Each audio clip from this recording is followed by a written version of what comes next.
Élève d'abord la voix par l'esprit. Chaparandos copalia dekea. Embrados copara de gos capalia. Neza palea mande kosopalia mande. Shebaladosi amanda. Élève la voix par l'esprit. Parce que tu dois d'abord augmenter ton niveau d'énergie. Shamanda kayaraboro kiabara. Oh, je sens que ICC Talangai ne sera plus la même maison. Je sens que ce lieu sera un lieu où ce sera difficile pour des esprits mauvais, pour des démons des ténèbres d'entrer dans ce lieu. Shabaradosia, Ebrokos Kapara, Ebralosia Bara, Nebroskopalia, Ekayamande Borosia Bara, Erados Kayande Kosopalia, Shanda Kaya Barade. Tu vas répéter avec moi, dans le nom de Jésus. Dans le nom de Jésus, je viens contre tout esprit mauvais, contre tout esprit de ténèbres. Je viens contre tout esprit de démon impur qui se tenait dans ma vie pour une quelconque raison, pour un péché, pour une association, pour un lien qui est attaché à ma famille, à mon territoire. Je viens contre vous maintenant dans le nom de Jésus. Je déclare, je décrète par l'autorité qui m'a été donnée que tout lien auquel j'étais attaché dans la chair et le sang sont brisés maintenant, sont brisés maintenant, sont réduits à néant. Je déclare que toute conséquence de ces liens, liens de famille, liens dans la chair et le sang, liens dans la sorcellerie, liens qui étaient attachés à mes propres associations, à mes propres décisions, à mes propres péchés, à mes propres erreurs, à mes propres décisions. Je renonce à ces liens et je déclare qu'aucune conséquence de ces liens ne parle dans ma vie. Au nom de Jésus, élève la voix et prie. Prie, prie, prie, prie. Et tu brises les liens. Que ce soit dans la chair et le sang, tu as compris que tu n'es plus né de la chair ni du sang, ni de la volonté de tes pères et de tes mères, ni de la volonté de la chair. Alors il n'y a plus aucun lien qui peut parler sur ta vie. Il n'y a plus aucun lien qui peut te maintenir là où tu étais. Je refuse, Shamada Rokotopara, les liens qui m'attachaient encore à des jougs, à des fardeaux que je transportais encore, mais qui ne sont pas attachés à mon héritage en Christ, qui est l'héritage des saints dans la lumière. Je viens briser ces liens. Je viens briser ces liens. Dans le nom de Jésus. Shamando Kabarade. Rebos Kaparadea. Embro Kaparadea. Dans le nom de Jésus. Tu vas répéter avec moi. Dans le nom de Jésus.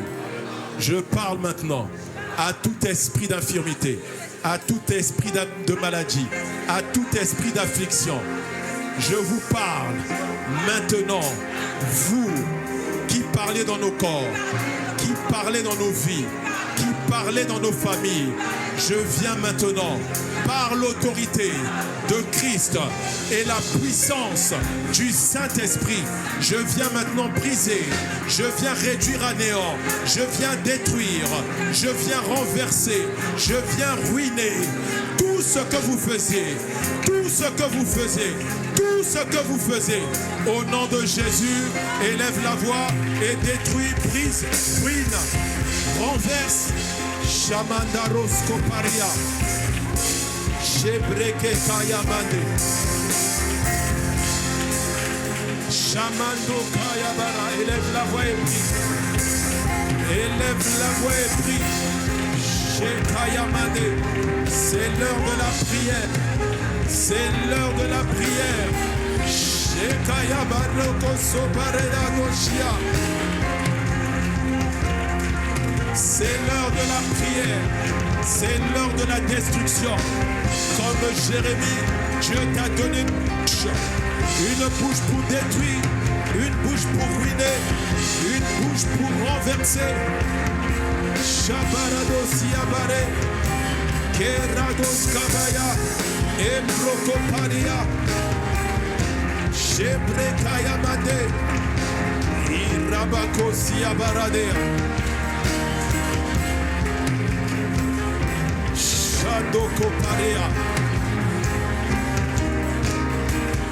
Dans le nom de Jésus, dans le nom de Jésus, dans le nom de Jésus, vous tous, esprits mauvais, qui maintenez des jougs, des fardeaux qui sont attachés à notre famille, dans la chair et le sang, esprit de limitation, esprit de blocage, esprit de disette, esprit de manque, esprit de sécheresse, nous venons contre vous, nous venons contre vous avec l'épée de l'esprit qui est la parole de Dieu.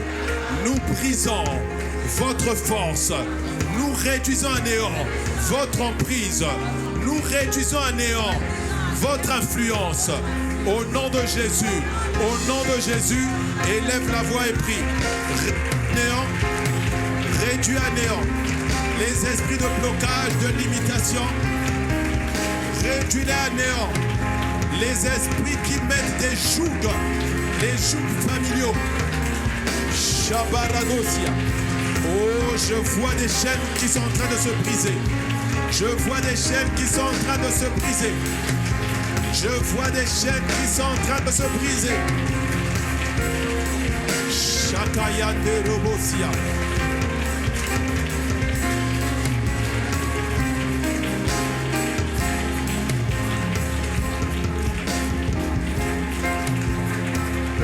Encore une minute. Encore une minute.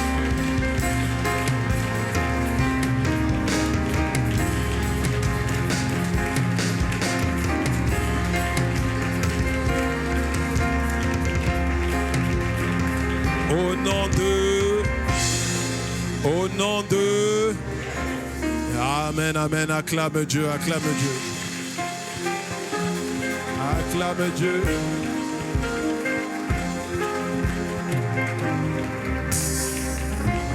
Amen. Alors nous allons passer au deuxième. Le deuxième niveau. Le deuxième niveau, c'est le niveau de délivrance. C'est la délivrance plutôt par la conformité en Christ. C'est la délivrance par la conformité en Christ.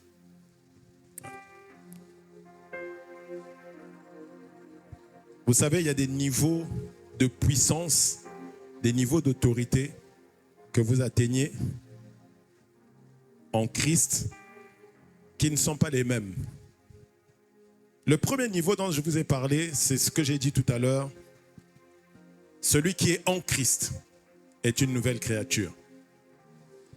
Entrer en Christ, c'est entrer dans une réalité. On l'a vu tout à l'heure. Colossiens 1, verset 13, il dit « Il vous a délivré des ténèbres et il nous a transférés dans le règne du Fils de son amour. » Donc nous sommes rentrés dans une réalité.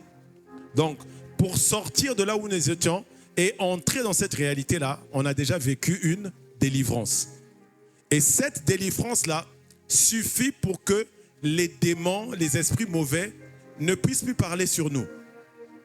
Celle-là seulement, elle suffit. C'est pourquoi il a dit, ceux qui croiront en moi, en mon nom, ils chasseront des démons. Donc c'est juste quoi? Croire en lui. Il n'a pas dit ceux qui seront oints, ceux qui seront revêtus, ceux qui seront des bishops, des archevêques. Non, il a dit ça là, c'est ceux qui croiront en moi. Mais être en Christ, ça ne veut pas dire que tu es en train de vivre la vie de Christ. Est-ce que quelqu'un me suit? Oui. Être en Christ, ça ne veut pas dire que tu es en train de vivre la vie de Christ. La preuve, c'est que toi-même, tu sens que, avant que je te parle tout à l'heure, toi-même, tu as dû remarquer qu'il y avait des blocages, il y avait des limitations, il y a des maladies qui parlaient. Parce que la vie de Christ, c'est que, par exemple, la vie de l'Esprit dont on a parlé tout à l'heure, la vie éternelle, doit être active en toi et de manière permanente. Mais pourquoi elle n'est pas permanente? Pourquoi elle ne fonctionne pas de manière permanente? Parce que pour beaucoup d'entre nous, on n'a pas compris que entrer en Christ exige maintenant de nous aussi de vivre la vie de ce territoire-là. Si vous allez en Chine et vous cherchez à vivre comme au Congo, vous allez souffrir. Vous savez, un jour, je parlais avec une sœur qui est guyanaise. Et en Guyane, on a à peu près le même climat qu'ici. C'est le même climat. Ça ressemble, c'est vraiment la verdure comme Brazza la verte. Quand vous allez à Cayenne, c'est comme Brazza. La verdure, les arbres et tout ça, même les pluies, c'est pareil. Mais quand elle est venue en France, à chaque fois, dans son langage, c'est « Ah, chez nous, il fait chaud. Chez nous, il ne fait pas froid comme ça. Chez nous, il ne fait pas froid. Chez nous, il ne fait pas froid. » Je lui ai dit « Mais tu dis chez nous là, chez nous où? Ah, chez nous en Guyane. » Et je lui ai dit « Ça fait combien de temps que tu es en France? » Elle me dit « Ça fait 7 ans. » J'ai dit « Ah, 7 ans, tu dis encore chez nous. » Tu vois, c'est comme moi, ça fait 10 ans que je ne suis pas venu ici. Je ne peux pas dire « Oui, c'est vrai, c'est chez moi. » Mais il y a des choses que j'ai perdues. Je suis arrivé, j'ai failli me perdre pour arriver chez moi. Parce qu'il y a tellement de nouvelles choses qu'on a construites que je n'ai pas reconnues en fait. Donc tu ne peux pas dire chez nous. J'ai dit, tu vois, il y a beaucoup de choses dans ta vie qui sont bloquées à cause de ça. Parce que tu es en France. Ma Bible dit, la terre que ton pied foule,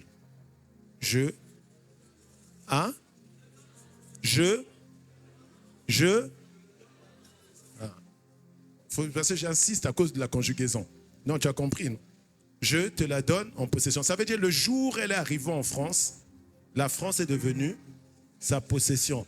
Mais elle n'a jamais accepté cette possession-là. Et bizarrement, elle était en train de vouloir acheter un appartement. On lui faisait que des complications. Que des complications. Je lui ai dit, demande pardon maintenant. Demande pardon maintenant pour ce que tu as fait. Et change de langage. Et elle avait toujours froid à tout moment. Depuis ça là, maintenant là, je la vois, je dis, hey, toi tu mets plus les doubles manteaux, tout ça là. Elle dit, non, non, ça va maintenant, ça va, je me suis habitué. Pourquoi? Parce qu'elle a compris qu'elle est dans un nouveau territoire, donc elle doit changer de mentalité. Est-ce que quelqu'un me suit? Parce que tu peux être dans un nouveau territoire, mais vivre comme un étranger. Je vous dis ça, moi j'ai un de mes cousins, on est né en France, donc on avait droit à la nationalité française de naissance. Donc on est tous arrivés avec des passeports français en France, qu'on a pris ici à l'ambassade, à la chancellerie. Mais quand on arrive, nous, on fait toutes nos démarches à la mairie. Lui, chaque année, quand il y a la rentrée, on le voit aller à la préfecture. On dit, ah, mais toi, au bout de 2 ans, on lui a dit, mais toi, tu vas à la préfecture, pourquoi? Ah non, mais c'est pour faire les démarches. Il dit, ah, c'est bizarre.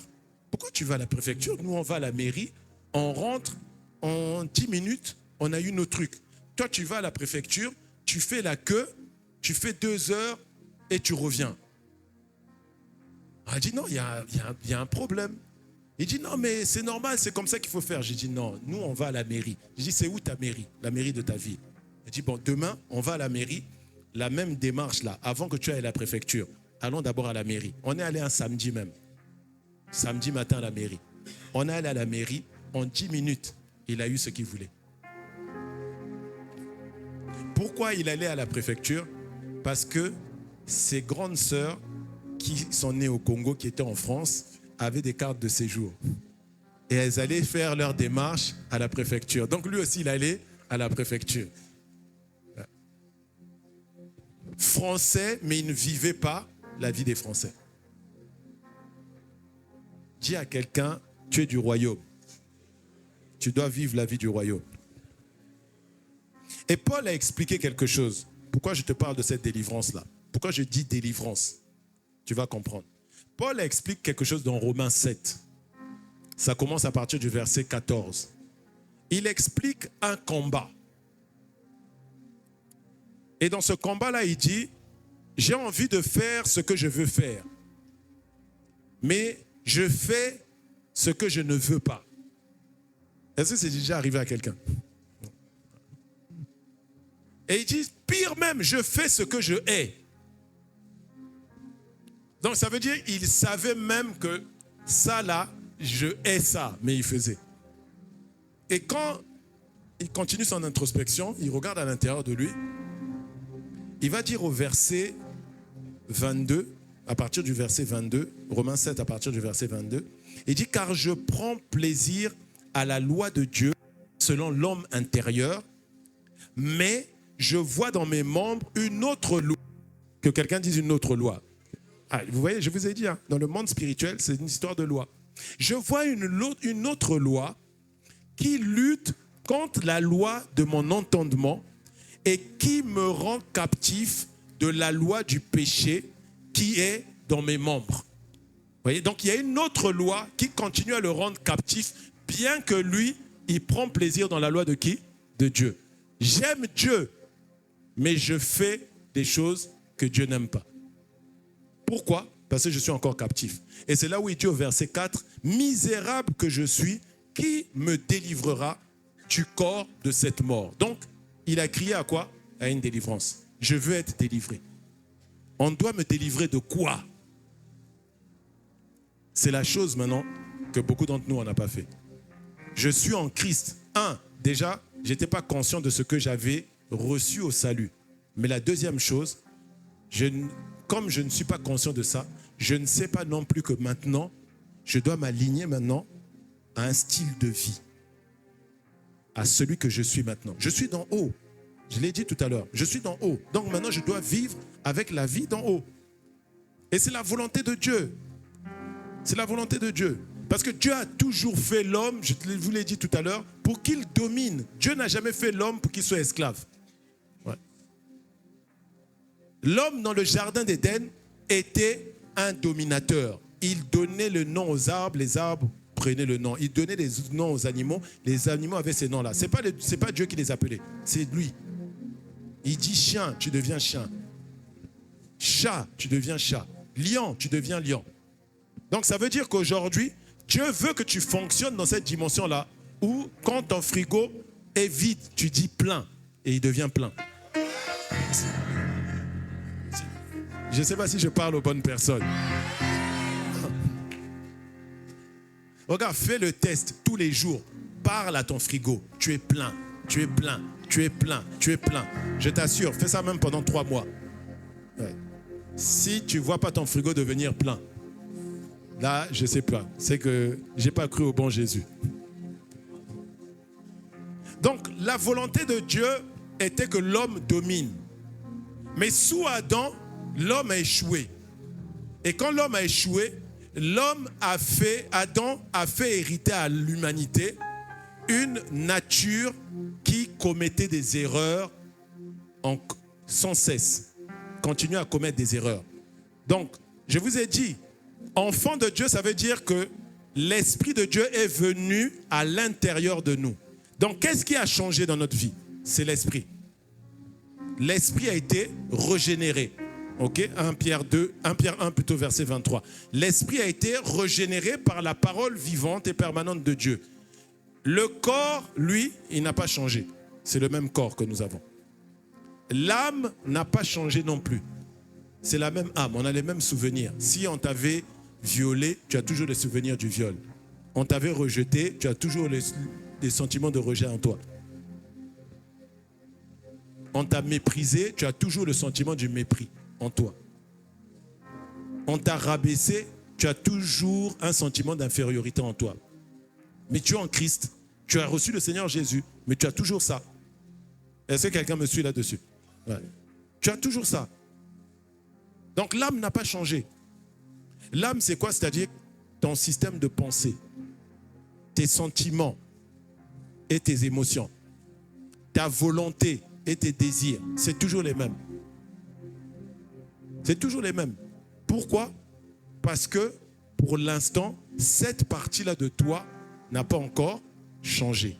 Et vous voyez, il dit, il y a une chose que j'ai remarquée, c'est que je prends plaisir à la loi de Dieu dans mon homme intérieur. Ça, c'est maintenant quelque chose que tu dois bien comprendre. Sois vraiment très attentif là-dessus. Il faut que tu comprennes cette partie-là. Parce que ta délivrance, ton autre niveau de délivrance dépend de ça. Il dit, je prends plaisir à la loi de Dieu selon mon homme intérieur. Mais maintenant, je vais remarquer quelque chose, c'est que dans mes membres, c'est-à-dire mon homme extérieur, je vais remarquer quoi? Il y a une autre loi qui combat celle de mon entendement. Ok? L'entendement, c'est dans l'âme. Ça veut dire quoi? Il est en train de te donner une indication. L'homme intérieur, c'est l'esprit et l'âme ensemble. Ok? Et l'homme extérieur, c'est le corps. Or, nous ne sommes pas ce corps. Donc, si mon âme n'a pas changé, ça veut dire quoi? Mon esprit ne peut pas se déployer pleinement tant que mon âme n'a pas changé. C'est pourquoi on parle de la restauration de l'âme. Restauration de l'âme, ça veut dire qu'on doit reprendre le contrôle de notre âme. Notre esprit doit reprendre le contrôle de l'âme. Et ça aussi, Paul dit, ça c'est une délivrance. C'est-à-dire, on est en train de me délivrer de moi-même. De quel moi? Le moi qui a vécu les échecs, le moi qui a vécu les traumatismes, le moi qui a vécu les injures, les insultes, les paroles rabaissantes. Ce moi-là, on doit m'en délivrer. Parce qu'on peut me dire, tu seras en haut et jamais en bas. Je dis Amen. Dès que je sors, le moi-là dit, toi là, tout ce qu'on disait sur toi là, tu seras qui? Quel haut? Tu vas commencer comment? Il y a quelqu'un qui a déjà entendu ces phrases-là? Ouais. C'est qui te parle? Ce n'est pas le diable là. C'est ton moi dont tu ne t'es jamais débarrassé. Tu t'es jamais débarrassé de lui. Est-ce que quelqu'un me suit? Ouais. Ton père, ta mère t'ont mal parlé, t'ont injurié. Zoba. Hosanna Maïe l'été. Et toi maintenant, tu penses aussi que tu es bête. Parce qu'on t'a dit, Hosanna Maïe l'été. Puis toi maintenant tu es bête. Mais Dieu dit, il a mis en lui son esprit. Esprit de sagesse et d'intelligence. Esprit de conseil. Esprit de connaissance. Ça veut dire que tu as maintenant tout en toi. Mais tu ne pourras pas l'exprimer. Pourquoi? Parce que dans ton homme intérieur, il y a l'âme. L'âme ne s'est pas encore alignée à ton esprit. Et Romains 8, au verset 29, Dieu dit quelque chose. Il dit, ceux qu'il avait connus d'avance, il les avait aussi prédestinés. Est-ce qu'on peut mettre dans la version second 21? Il les avait prédestinés à être conformes à l'image du premier-né, à l'image de Christ, afin qu'il soit le premier-né de plusieurs frères et sœurs. Ou Darby, si vous avez Darby. Si vous n'avez pas lu second 21, mettez Darby. Afin qu'il soit, donc il nous avait prédestinés à être conformes. Donc en vérité, dès que je suis en train de travailler à ma conformité à Christ, je suis aussi en train d'entrer dans une dimension de délivrance. Et je vais vous expliquer pourquoi cette délivrance-là est forte. Je vais vous expliquer pourquoi c'est fort. Est-ce que quelqu'un veut que je lui explique? Est-ce que tu es ici ou tu es à la maison? Non, je ne sais pas. Je vérifie. Est-ce que tu es ici ou tu es à la maison? On est ici. Donc, comme eux, ils sont là, moi, je vais leur expliquer. Maintenant, laissez-moi vous expliquer quelque chose. J'ai dit tout à l'heure, dans l'âme, c'est le centre des pensées. Ok? L'âme, c'est le centre d'expression des sentiments. Sentiments, émotions. Ok? L'âme, c'est le centre d'expression de la volonté, des désirs et des envies. Ok? Donc, ces trois domaines, les trois domaines-là ont été influencés depuis qu'on était tout petit. Ok? Nos pensées, nos sentiments, notre volonté, nos désirs ont été influencés depuis qu'on était petit. Et vous allez voir là où c'est important. Vous voyez? Par quoi ça a été influencé? Première chose, par ce qu'on appelle des principes. Oui, par des principes. Et vous savez quoi? Derrière le mot principe, il y a principauté. Parce que cette délivrance-là, c'est plus avec les démons et les esprits mauvais. Cette délivrance-là, elle te délivre des esprits territoriaux et des esprits familiaux. Ouais. Est-ce que quelqu'un me suit? Je ne comprends pas pourquoi. On dirait qu'ils sont plus sensibles au fond. Oui. Est-ce que quelqu'un est en train de voir? Parce que je suis maintenant en train de te parler de comment tu sors du territoire de tes pères et de tes mères. Oui. C'est pour ça que quand vous voyez Dieu faire sortir d'Égypte le peuple d'Israël, ils sortent d'Égypte. Maintenant, ils arrivent dans le désert. Qu'est-ce que Dieu fait? Est-ce que Dieu chasse des démons en eux? Non. Dieu fait quoi? Il leur donne la loi. Pourquoi? Parce que dans les principes, vous avez les lois qui vous ont gouverné, les règles qu'on vous a imposées, les croyances, le langage qu'il y a eu. Si dans la famille, on ne faisait qu'insulter les gens, tu n'as fait qu'injurier, du matin au soir, toi-même, tu vas faire quoi? Tu vas aussi injurier tes enfants. Parce que tu crois que c'est comme ça qu'on parle quand un enfant fait des erreurs. Donc, c'est devenu un principe. Est-ce que quelqu'un me suit? Les croyances, comme on t'a dit que les sorciers sont mauvais et ils sont forts, tu minimises même la puissance de Dieu.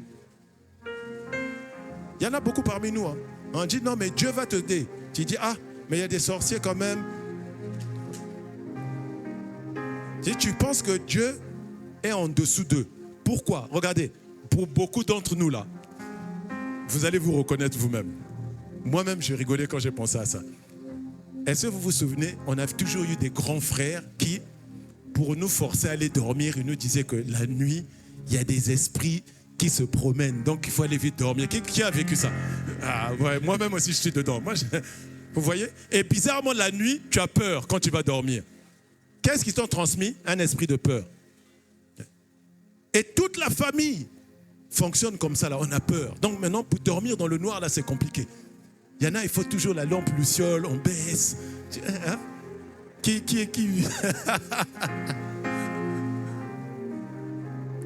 C'est ça, en fait, les principes. Et derrière les principes, là, il y a des principautés ou des autorités, c'est-à-dire des chefs de territoire ou de famille qui gouvernent les familles. Et leur rôle, c'est quoi? C'est de vous habituer à suivre une façon de faire. Parce que dès que vous suivez cette façon de faire là, maintenant ils peuvent venir mettre beaucoup de démons, beaucoup d'esprits pour vous bloquer. Donc, si dans la famille, la culture, c'est la jalousie, vous allez voir aussi que les mariages, c'est compliqué. Si dans la culture de la famille, il y a par exemple des choses bêtes, hein, des choses très très bêtes. Dans la famille là, tout le monde, en fait, on parle mal des hommes. Toutes les femmes sont célibataires. Il n'y a pas d'homme. Ah, je suis en train de parler. Ton mariage va être libéré. Ah oui. Ton mariage va être libéré.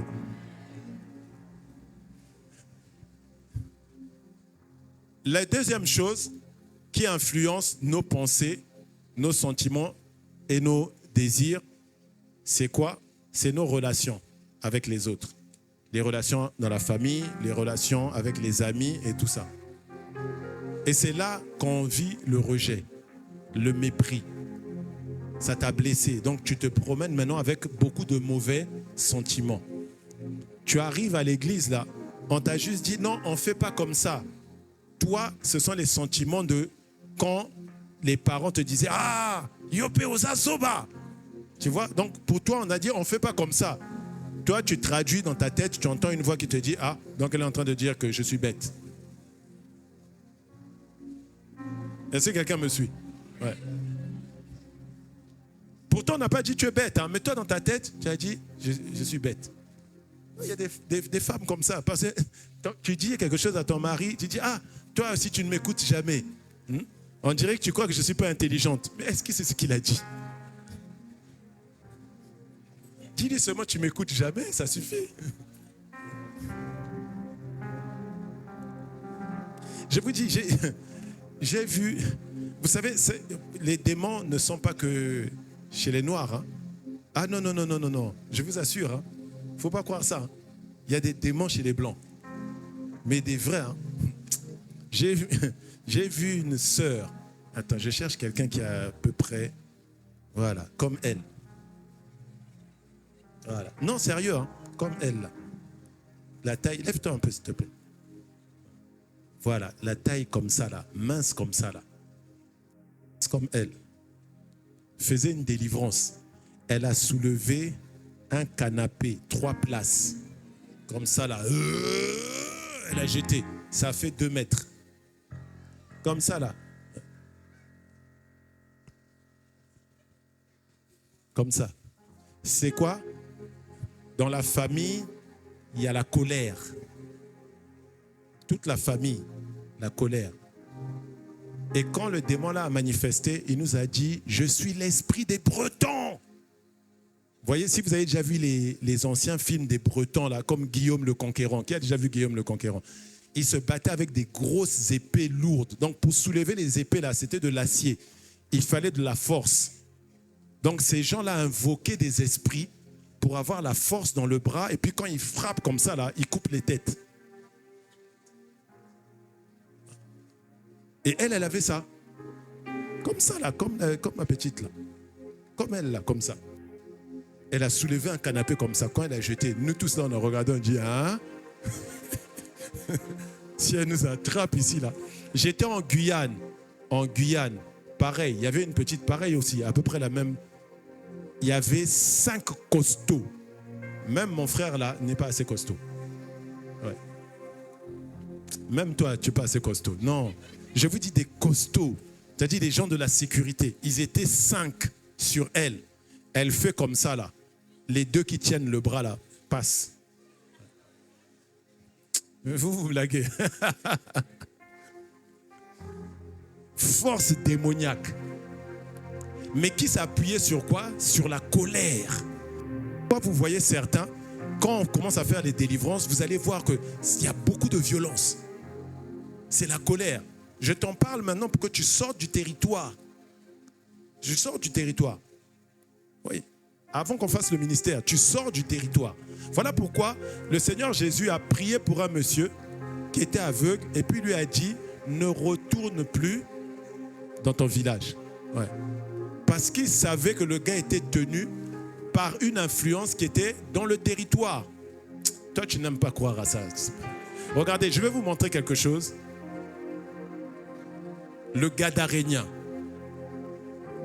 démoniaque de Gadara. Est-ce que quelqu'un veut savoir? Le démoniaque de Gadara, le gars, la Bible nous dit, ce monsieur-là était tellement tourmenté qu'il allait dans les tombeaux. Et les gens l'attrapaient et essayaient de l'attacher. Donc, vous pourrez penser qu'ils essayaient de l'attacher pour qu'il n'aille pas dans les tombeaux. Ok? Ils essayaient de l'attacher, mais ils cassaient les chaînes et il allait dans les tombeaux.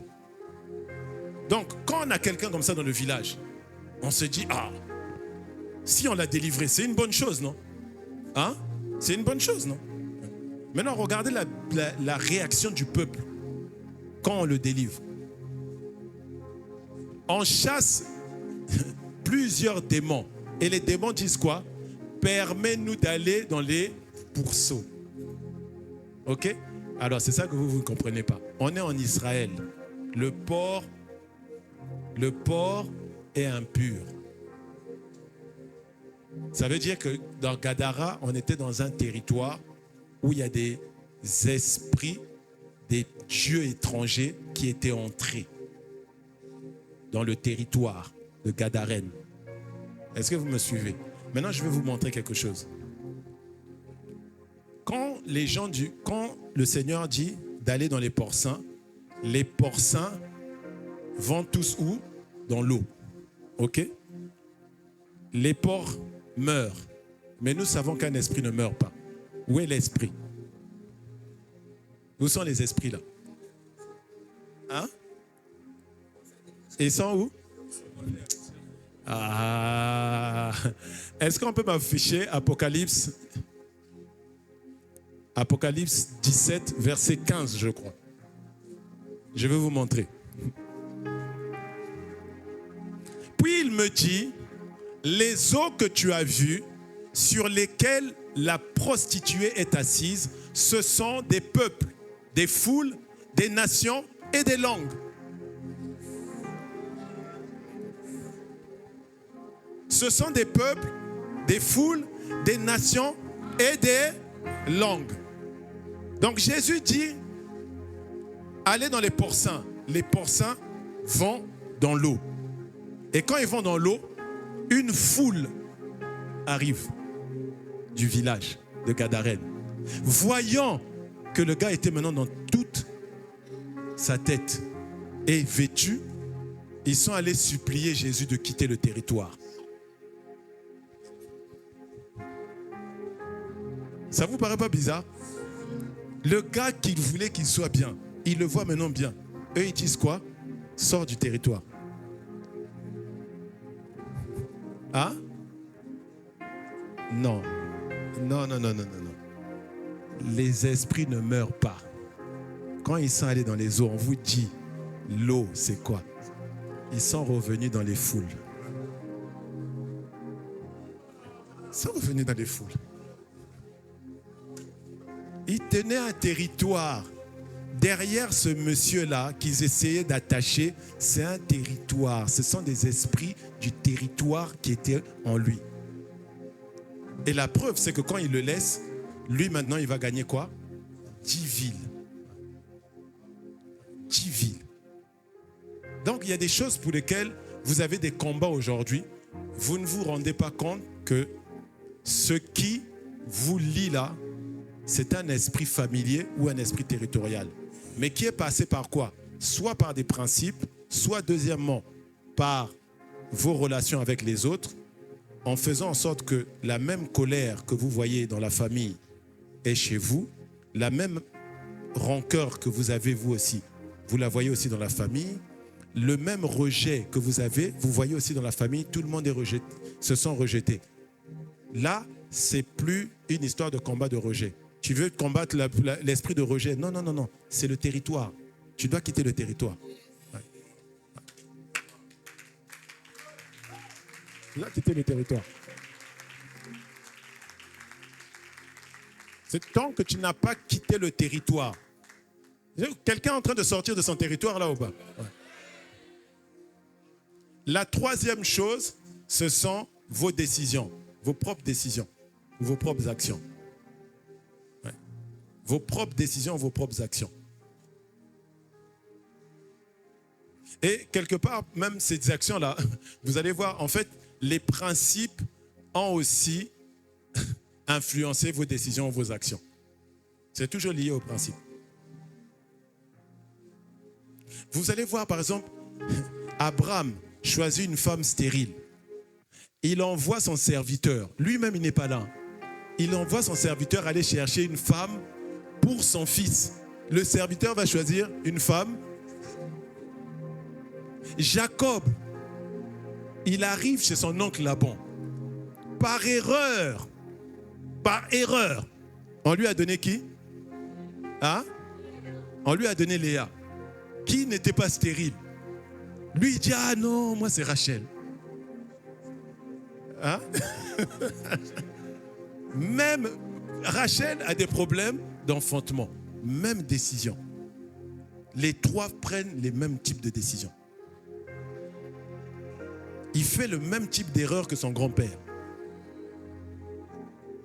C'est quoi? Esprit territorial. Le père ment. Le fils en difficulté ment. Le petit-fils chez son oncle ment aussi. Ils prennent le même type de décision. Vous regardez, tu t'es marié. Tu vois toi-même que tu te retrouves aujourd'hui dans une position où tu es là à te dire, ah non, je préfère quitter mon mari et élever mon enfant seul. Mais tu regardes, ta mère t'a élevé seul. Tu regardes ta grand-mère aussi t'a élevé seul.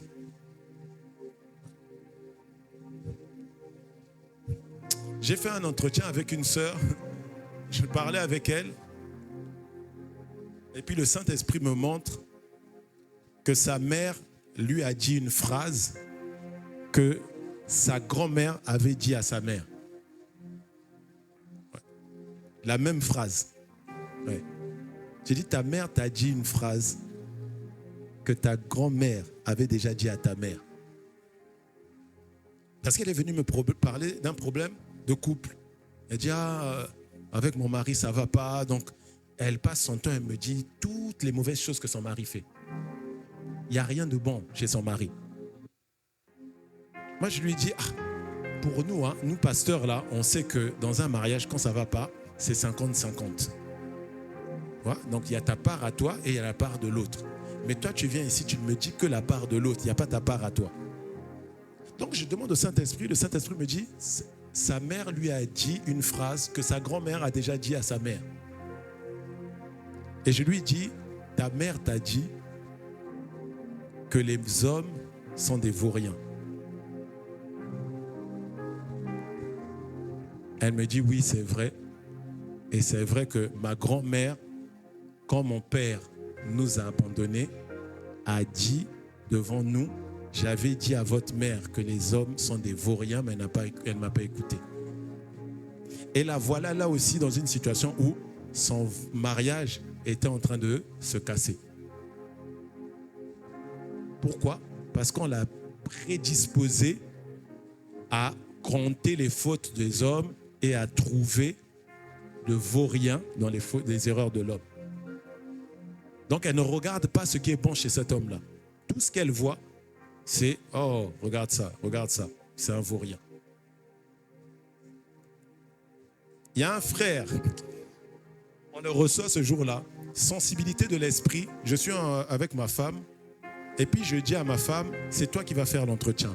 Moi, je vais me taire. Et le frère entre. Et ma femme lui parle. Lui, il répond à ma femme, mais il me regarde moi.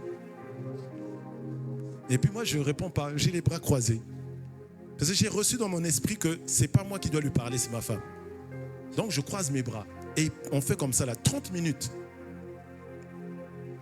Et puis on est en train de parler. Et à un moment donné, j'entends une phrase qui me dit, toi tu es comme ton père. Et je lui dis, frère, j'entends une phrase dans mon esprit, j'entends, toi tu es comme ton père. Il me dit, oh, mais ça c'est ma mère qui aime me dire ça. Tu vois? Mais il fait ça vraiment avec mépris, quoi. Oh, ça c'est ta mère. J'ai dit, ok. Et le frère avait un blocage au travail. Il n'arrivait pas à avancer. Dès qu'il a un contrat, dès qu'on doit confirmer CDI avec période d'essai, dès qu'on doit confirmer la période d'essai, là, on arrête. J'ai dit, c'est ça ton problème. Manque d'honneur à ta mère. Et puis je lui ai dit, tu sais quoi, quand tu es venu, l'esprit m'a fait comprendre que c'est ma femme qui devait faire l'entretien. Pourquoi? Parce qu'en parlant avec ma femme, il se sentait dans la même position qu'avec sa mère. Et il s'est mis à mépriser ma femme. Voilà. Et le Saint-Esprit a fait sortir maintenant ce qu'il avait. Donc les décisions, tu as échoué. Là, j'ai vu ça, des gens qui ont échoué au permis, qui disent, non, je ne conduirai plus la voiture. Pourquoi? Parce que tu es convaincu que tu es nul. Parce que tu as échoué au permis. Mais va recommencer. Tu as maintenant la sagesse divine. Vas-y. Christ ne peut pas trouver sa place tant que tu as encore ça. Et j'aime souvent dire ceci, c'est comme un vêtement. Okay? Je ne sais pas si vous avez déjà vu dans les films les tenues que portent les plongeurs sous-marins.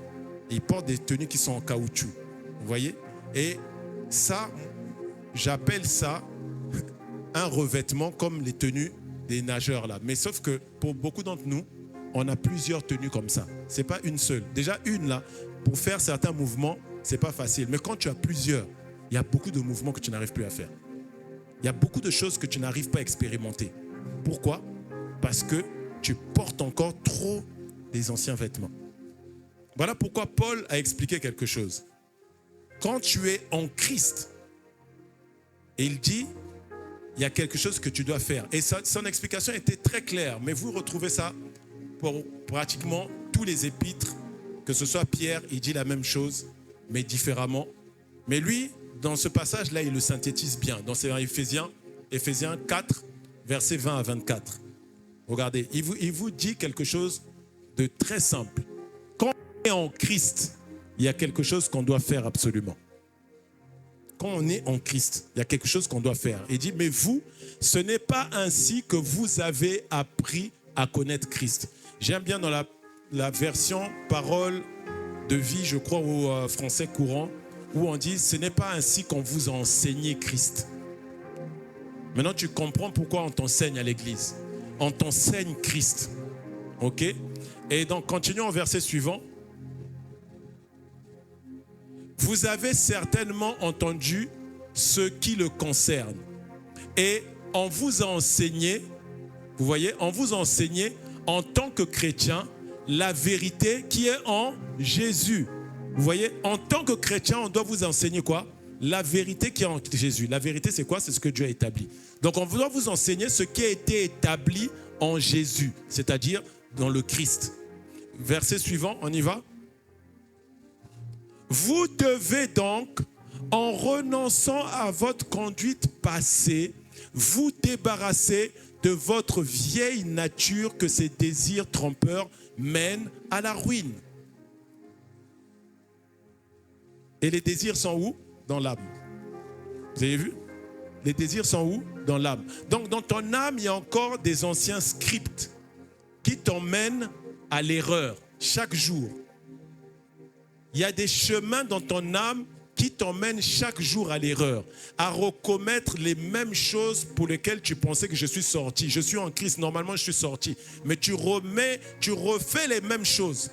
Pourquoi? Parce que dans ton âme, on a écrit quelque chose qui t'emmène à refaire les mêmes choses. Et il dit, ça, tu dois renoncer à ça. C'est-à-dire, tu dois t'arrêter de faire ce que faisaient les autres. J'aime souvent dire ceci, parce que moi-même je l'ai fait. Vous voyez, il faut faire un état des lieux comme Paul l'a fait. Regardez vous-même dans votre famille. Quel est le caractère que vous voyez encore chez vous, que vous voyez dans votre famille et vous savez que ce n'est pas le caractère de Christ? Si vous voyez ça, ça veut dire que vous savez que par ce caractère-là, il y a une entité spirituelle qui tient votre famille et qui vous tient encore. C'est très simple. Par exemple, nous, on vient d'une région, bon, vous connaissez le Ngulumako. Voilà, donc on vient de cette région-là. Donc, nous, c'est le porc tout le temps. On se retrouve en France avec mes frères. On est tous en France. Le porc nous a suivis dans le frigo. Saucisson à l'ail, jambon, tout ça, c'est dans le frigo. Moi, j'ai remarqué, dans ma famille, les gens font du cholestérol, du diabète, de la tension artérielle, autour de 40 ans. Okay, donc, je regarde ça. J'ai fait mon examen. J'ai dit, tout le monde est dans le porc là. J'ai dit, ça veut dire le porc doit disparaître de mon frigo. Et j'ai fait un décret. Oui, décret. Oui. Ah non, j'ai l'autorité. Je dois dominer. Donc, j'ai décrété qu'à la maison, le porc doit disparaître. Et le porc a disparu. Dans ma famille, on vient d'un village où on dit, on est des blancs. Donc, ça veut dire, c'est l'orgueil. Est-ce que vous me suivez? C'est l'orgueil. Donc j'ai dit, l'orgueil doit disparaître de ma vie. Si ça ne disparaît pas de ma vie, je suis encore dans le territoire. Ouais. Oh oui. Donc j'ai dit, je dois être extrêmement humble pour sortir du territoire de mes pères. Parce que même quand Dieu vous envoie conquérir, il faut savoir que s'il y a un esprit tenez votre famille par la colère et vous allez dans un territoire où là-bas il tient les gens par la colère, vous n'allez jamais conquérir ce territoire-là. Oui. Parce que quand vous allez arriver, ils vont voir qu'il y a quelque chose d'eux en vous.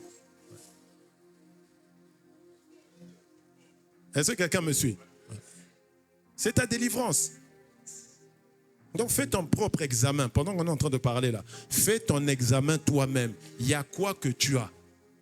Tu vois que dans la famille, on aime mentir. Il y a des familles comme ça, là, on ment. Comme dans la famille Abraham, on ment. On ne fait pas exprès, on ment. La situation devient compliquée, on ment. Toi, tu vois ça dans ta famille, c'est normal.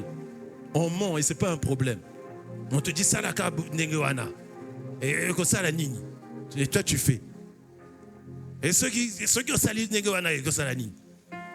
Tu fais. C'est dans la famille. Est-ce que quelqu'un me suit? C'est dans la famille. Mais tu vas regarder, vous montez, mais dans la famille, là, vous n'arrivez jamais à vous enrichir. Vous n'arrivez jamais à vous enrichir. Tu regardes toi-même, tu vois que personne n'arrive à tenir l'argent. Pourquoi? L'esprit qui vient voler l'argent dans les mains passe par le mensonge. Il passe par le mensonge. Peut être là, toi-même tu sais, tu as souvent beaucoup d'argent, mais en même pas 2-3 jours, ça fuit, comme si tes mains étaient trouées. Tu vas prier contre les mains percées. Oui, tu vas invoquer, non, les mains de Jésus ont été percées, donc maintenant je plaide le sang de Jésus. Mais tu n'as pas laissé le caractère qui est attaché à ça. Ouais.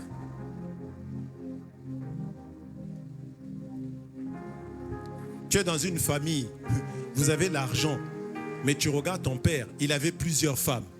Tu regardes ton grand-père, il avait plusieurs femmes. Tu as des oncles de telle mère, de telle grand-mère, des oncles de telle autre grand-mère, ainsi de suite. Mais ils n'ont qu'un seul papa. Toi, tu vois ton père, plusieurs femmes. Toi-même, tu es là. Maintenant, tu as beaucoup d'argent, mais tu sens toi-même que c'est comme si le corps est tiré à gauche et à droite. Tu ne vas jamais, on peut même te donner des millions, ça ne va jamais rester. Ça ne va jamais rester. Parce que l'esprit qui emmène les millions là a aussi attaché un lien qui vole la vigueur. Tu comprends? Donc c'est un échange. Tu as l'argent, mais il faut que je prenne la vigueur. Donc quand l'argent vient chez toi, ça ne reste pas. Pourquoi? Parce qu'on vient tout le temps te prendre la vigueur. Tu couches à gauche, tu couches à droite, et puis l'argent part. Les territoires. Tu vois, les gens qui se déshabillent toujours près de la mer. Je t'ai dit, Apocalypse 17, verset 15. Dès que tu es au bord de la mer, il faut enlever presque tous les habits. Le corps doit être dehors. Il faut coucher. La débauche. Vous croyez que c'est comme ça? Non. Il y a des principes qui ont été établis sur ces territoires-là. Le principe, c'est quand on est dans le territoire-là, on enlève certaines parties, on doit les mettre à l'extérieur. Donc quand on les met à l'extérieur, tout le monde maintenant excité veut coucher. Vous voyez? Donc quand on dit, ah non mais il fait chaud. À la base c'est comme ça. Hein? Ah non mais comme il fait chaud, non je préfère m'habiller comme ça. Et tout le monde accepte ça comme ça. Mais bizarrement on voit maintenant des comportements, tout le monde couche. Pourquoi? C'est normal. Si on monte la nudité, une partie de ta nudité, ben ça fait monter des pensées. Est-ce que quelqu'un me suit?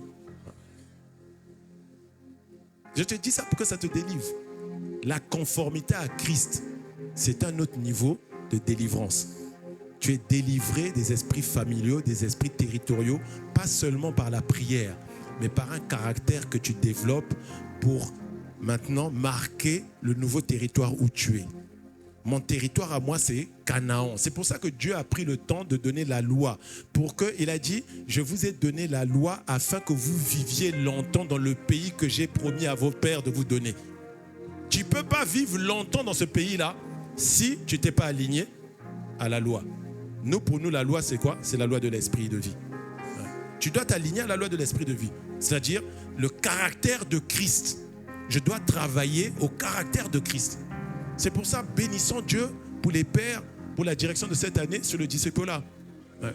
Parce que disciple-là, ça veut dire qu'on va voir les vrais Christ. Amen. Donc on va vraiment sortir cette année des territoires de nos pères et de nos mères. Ouais. Non, croyez-moi, la Bible dit, de la même manière que vous avez des pères dans la chair, vous avez aussi des pères, un père, des esprits. Ouais. Donc, il y a des territoires qui sont liés au Père dans l'esprit et il y a des territoires qui sont liés au Père dans la chair. Si tu ne les as pas quittés, tu es encore dedans. J'aime souvent dire ceci, c'est pas parce que tu es sorti de l'Égypte que l'Égypte est sortie de toi. Et tant que l'Égypte n'est pas sortie de toi, tu vas entrer à Canaan. Et à Canaan, tu vas être maintenant obligé de rechercher le troisième niveau de délivrance. Oui, c'est la délivrance par l'intervention des juges. Ouais. Et ça, là, c'est celle que tout le monde cherche. C'est-à-dire, tu ne veux pas travailler à la délivrance de ton salut en prenant conscience de qui tu es, qu'est-ce que tu as et où tu es. Tu ne veux pas travailler à la délivrance par la conformité au caractère de Christ pour sortir des territoires de tes pères dans la chair et le sang. Toi, tu veux seulement l'intervention des juges. Et l'intervention des juges, c'est lié à quoi? C'est lié au fait que tu cherches une délivrance parce que Dieu t'a dit, lorsque tu vas entrer à Canaan, il y a une chose que tu dois faire, c'est les dieux des gens qui sont à Canaan, là, tu ne dois pas les craindre. Mais toi, tu vas les craindre. Il ne faut pas oublier, je l'ai dit tout à l'heure, Éphésiens 1, verset 1 à 2, nous montre que nous étions sous l'influence du prince de la puissance de l'air. Okay? C'est l'arché de l'exousia, c'est-à-dire le prince des autorités de l'air. Les esprits qui contrôlent les pensées des gens. Et dans Galates 4, au verset 8, on dit « Autrefois, vous serviez des dieux qui n'étaient pas des dieux par nature. » Autrefois. Donc, il n'y a aucun de nous qui est exclu de ça. Autrefois, on était serviteurs de Dieu, des dieux. Ce n'étaient pas des dieux par nature, mais on les servait. Mais maintenant, quand on rentre en Canaan et qu'on n'a pas pris la résolution, donc nous sommes en Christ maintenant, on n'a pas pris la résolution maintenant de laisser Christ maintenant, notre vraie vie, devenir visible.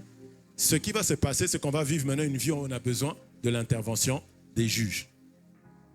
Regardez, je vous explique quelque chose pour vous montrer l'intervention des juges. Dans Juge 6, verset, on va lire le verset 7 à 10, mais je vous explique le concept, le contexte. Le contexte, c'est quoi? Israël est rentré en Canaan. Là, ils sont clairement déjà en Canaan. Les territoires ont été répartis à chaque tribu. Et ils entrent en Canaan et ils font exactement ce que Dieu leur avait dit de ne pas faire. Une des instructions de Dieu a été de leur dire, quand vous entrez là-bas, tuez tout le monde, vouez tout le monde à l'interdit. C'est-à-dire, il ne doit rester personne de vivant. Et il y a certaines villes où il disait, pillez les animaux, pillez les bêtes et tout ça. Donc du coup, ça devenait votre propriété. Et donc, ils arrivent sur le territoire et ils savent que Dieu a un problème avec les Madianites depuis longtemps. Au point qu'il les avait frappés parce qu'ils avaient piégé Israël. Mais là, ils arrivent là et ils tolèrent les Madianites. Ils les tolèrent. Et ils prennent parmi eux des esclaves. Des nations dans lesquelles ils sont, qu'ils ont trouvées sur les terres que Dieu leur a données. Ça, c'est toi quand tu laisses la colère, tu vois, l'amertume, la jalousie, le mensonge. C'est-à-dire que tu gardes encore, tu dis non mais ils sont mes esclaves, je maîtrise, je contrôle. Okay? Et il dit de peur que leur Dieu devienne vos dieux. Et évidemment, quand ils sont arrivés sur ce territoire-là, Madian a changé de visage. Et ils ont commencé à venir tourmenter Israël. Dès qu'ils plantent, les plantations commencent à produire, Madian vient, il rase tout. Et donc ils ont commencé à crier à Dieu, oh Dieu, délivre-nous. Ils étaient dans la crière. Délivre-nous, Dieu de nos pères. Tu nous as délivrés d'Égypte. Tu as fait des œuvres.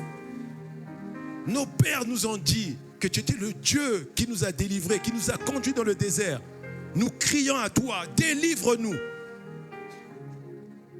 Ils criaient, et Dieu leur envoie un prophète. Justice, verset 7.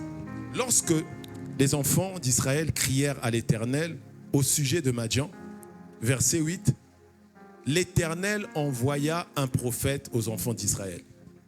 Et écoutez ce que le prophète leur dit.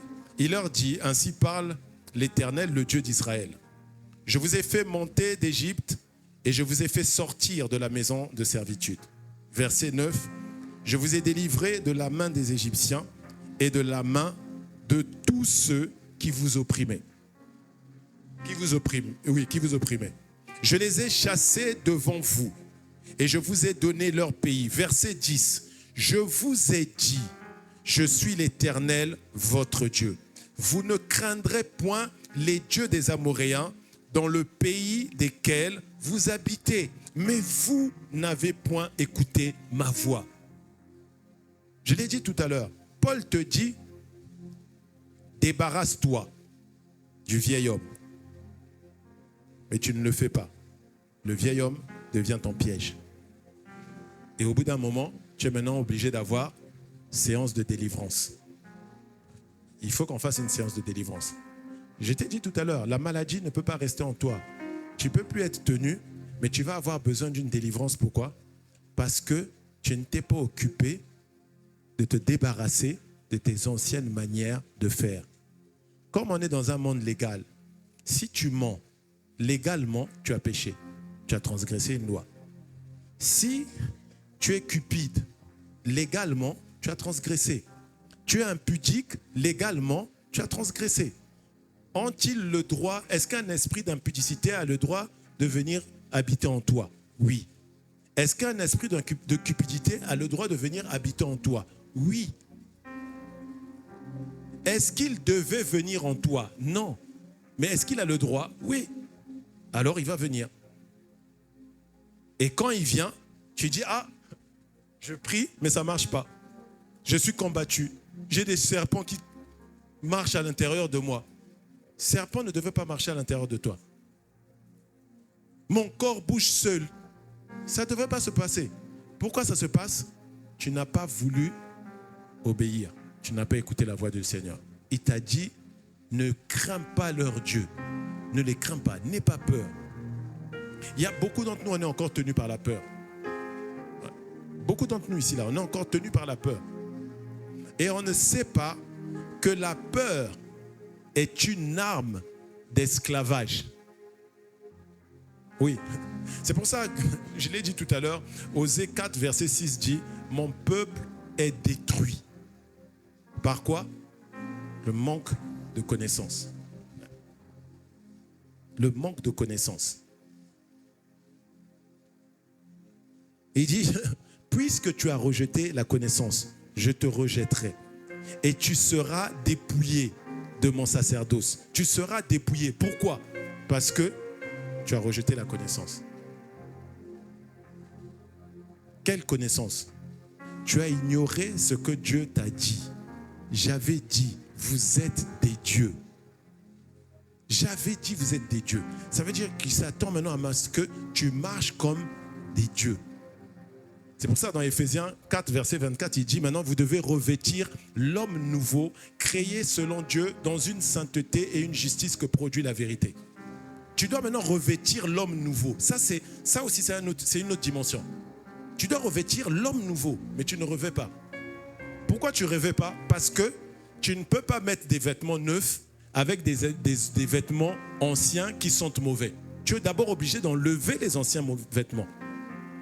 Enlever ces anciens vêtements-là, c'est une délivrance. Est-ce que quelqu'un me suit? Oui, tu es délivré de ces mauvaises odeurs. Odeur de l'impudicité, la colère, la rancœur, la médisance, la perversité. Débarrasse-toi de ça. Il dit enlève, débarrassez-vous. Si Dieu te dit débarrasse-toi de ça, ça veut dire qu'il sait qu'en toi, il y a assez de force pour que tu te débarrasses de ça. Ne te laisse pas séduire par des pensées du diable. On va dire, ah non, mais je n'y arrive pas. Non, tu peux. J'ai dit souvent aux impudiques, J'ai dit, si je te mettais dans la cour là, ou même au milieu de l'auditorium, et je te dis maintenant, par exemple, tu es dans la masturbation. Vas-y, déshabille-toi, masturbe-toi. Il dit, ah non, je ne vais pas le faire. Mais pourquoi? Puisque tu me dis que tu as des pulsions. Je dis là, maintenant, c'est la honte devant les autres qui fait que tu ne vas pas enlever. Donc, ça veut dire que tu as la capacité de le faire. Amen. On est tous disciplinés. On est tous disciplinés. Quelle est la femme qui sort de chez elle là, pour aller à un mariage sans se maquiller? Hein? Ah, vous voyez, regarde, elles ont toutes commencé à regarder leurs voisines pour voir. Pourquoi? Vous avez une discipline. On ne peut pas aller au mariage comme ça, il faut qu'on soit belle. Donc, vous êtes disciplinés. Acclame Dieu pour toi-même, tu es discipliné, oui. Si tu t'obliges à aller au mariage maquillé, tu es discipliné. Bro, qui parmi vous là va avec des chaussures tu vas en basket jean à un mariage? Le jour là, tu sors le réglage. Hein? C'est vrai ou pas? Hein? Hein? Tu dis? Tu as du mal? L'animal a souffert. Ah mais oui, donc tu es obligé de faire sortir l'animal qui a souffert. Tu as vu? Donc tu es discipliné. Tu vois? Tu as dit à ton voisin, tu es discipliné. Ouais. La peur est une arme d'esclavage. Dans Hébreux 2, regardez, quelque chose qui est très fort. Hébreux 2, au verset 14 et 15. Regardez ce qui nous tient esclaves et qui t'oblige à ce qu'on doit faire une délivrance. Ainsi donc, puisque les enfants participent à la chair et au sang et à la chair plutôt, il y a aussi également participé lui-même. Donc on parle du Seigneur Jésus ici, afin que par la mort, il anéantisse celui qui avait la puissance de la mort, c'est-à-dire le diable. Ok? Et regardez, verset 15, on y va. Et qu'il délivra tous ceux qui, par crainte de la mort, étaient toute leur vie retenus dans la servitude. Vous voyez? Même à l'époque d'Adam, comment le diable faisait pour tuer? C'est la crainte de la mort. Ce que je crains, c'est ce qui m'arrive. Ce que je redoute, c'est ce qui se produit. Donc il y a des choses que tu gardes, la colère, la peur, le redoute, qui viennent de ton vieil homme dont tu t'es déjà passé. Toi, tu ne sais pas que ce sont des canaux par lesquels maintenant tu es en train d'être gardé esclave. Tu es dans le rejet. Maintenant, chez les sœurs, beaucoup de sœurs, on voit comme ça là, rejet. Maintenant, on voit maintenant des problèmes, attachement affectif exagéré. C'est-à-dire que tu veux maintenant être consolé par tous les hommes de la terre. Dis, hé! Hein? Manque affectif. Donc, comme maintenant, je me sens seul. Hey. C'est comme les bros. Tu dis, non, je n'ai pas connu l'amour d'une mère. Donc, maintenant, tu veux faire de toutes les femmes tes mères.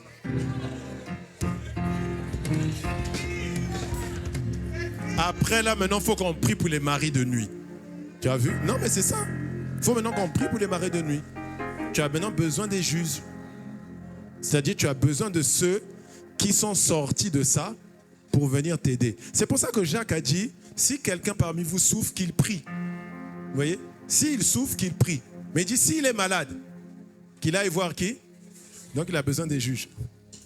Ah, voilà, tu vois. Ton voisin a compris, ton voisin a compris. Il a besoin des juges. Le 4e niveau, et je vais clôturer par ça, et après on va passer, on va prier encore. Le 4e niveau de délivrance en Christ, c'est ce que j'appelle moi la délivrance totale par la pratique de la vérité. La délivrance totale par la pratique de la vérité. Je vous dis, chaque niveau de délivrance vous emmène aussi à un niveau de puissance supérieure. Dis à ton voisin, chaque niveau de délivrance t'emmène à un nouveau niveau de puissance.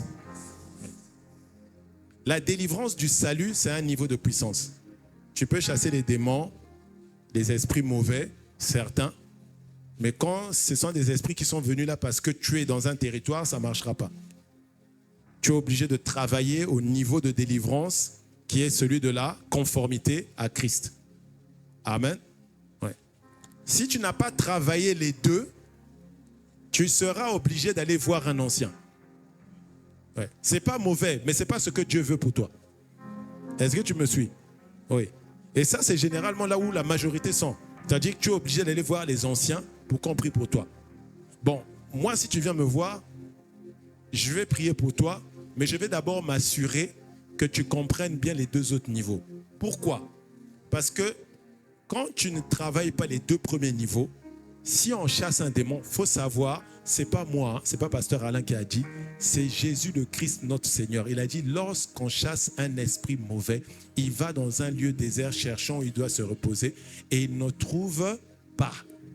Et il dit en lui-même, je retournerai dans ma maison d'où j'ai été chassé. Ça veut dire qu'il considère que tu es sa maison. Tu es sa résidence principale. Il dit non, je ne veux pas aller chercher une résidence secondaire. Je retourne dans ma résidence principale. C'est qui? C'est toi. C'est là que tu devais dire je refuse. Ah oui, je refuse. Maintenant, le niveau qui est au-dessus, c'est maintenant le niveau de la pratique. Le niveau où je marche maintenant dans la pratique. Parce que, tu vois, il y a deux choses. Il y a la croissance et il y a la maturité. La croissance est le fruit de ce que la parole de Dieu produit en toi. La maturité est le fruit de ce que la pratique de la parole de Dieu produit au travers de toi. Ok? Je peux répéter? Ok?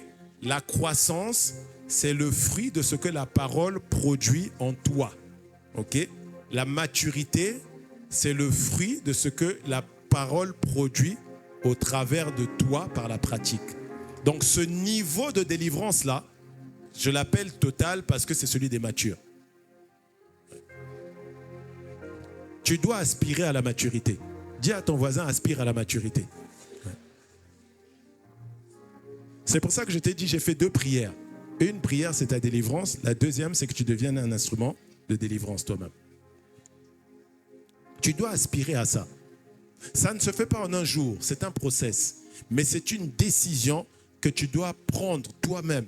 Tu dois te résoudre à ça. Regardez ce que Jean dit dans 1 Jean 1, versets 5 à 7. Je vais lire dans la version second 21. Voici le message que nous avons entendu de lui et que nous vous annonçons. Dieu est lumière et il n'y a pas de ténèbres en lui. Regardez ça, c'est magnifique. Il a dit quoi? Dieu est et il n'y a pas de... C'est-à-dire l'endroit où est Dieu, si j'y suis, les ténèbres n'auront plus d'influence sur moi. C'est pour ça que je t'ai dit, c'est la délivrance totale. Acclame Dieu, acclame Dieu, acclame Dieu. Est-ce que quelqu'un me suit? Ouais. Dans cette dimension-là, je suis dans... Si je vais là où il est, c'est fini. Il n'y aura plus de ténèbres. Maintenant, regardons, verset 6. Si nous disons que nous sommes en communion avec lui, regarde bien ça. Il y en a qui disent ici, là, non, mais j'ai ma communion avec le Saint-Esprit. Maintenant, moi, je vais te montrer ce que Jean dit. Jean, c'est quand même celui qui a vu Apocalypse, hein, tu vois. Donc, c'est du sérieux, c'est du lourd. Il dit, si nous disons que nous sommes en communion avec lui, tout en marchant dans les ténèbres, nous mentons et nous ne mettons pas la vérité en pratique. Est-ce que quelqu'un me suit? Nous mentons et nous ne mettons pas la vérité en pratique. Il est en train de te dire quoi ici? Quand tu n'es pas en train de mettre la vérité en pratique, tu marches où? Tu marches dans les ténèbres. Ouais. Tu marches dans les ténèbres à chaque fois que tu ne mets pas la vérité en pratique. Dieu a dit, je ferai de toi une nation. Et puis toi, tu dis, non, mais moi, je suis petit. Tu es en train de marcher dans les ténèbres.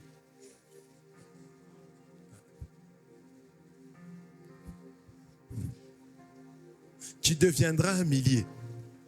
Et toi, tu dis, ah ouais, non, mais les histoires de milliers, là, c'est pas encore moi. Tu marches où?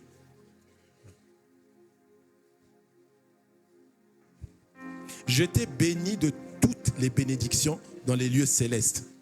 Tu dis, ah, je suis dans le manque. Tu marches où?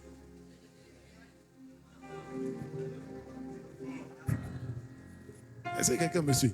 Tu n'es pas en train de pratiquer la vérité. C'est-à-dire, tu n'es pas en train de marcher conformément à ce que la vérité te dit. Vous voyez, le jour où j'ai lu 1 Corinthiens 6, verset 17, que je vous ai démontré tout à l'heure avec le verre d'eau, à partir de ce jour-là, j'ai dit, il faut que je teste la réalité de ce passage-là.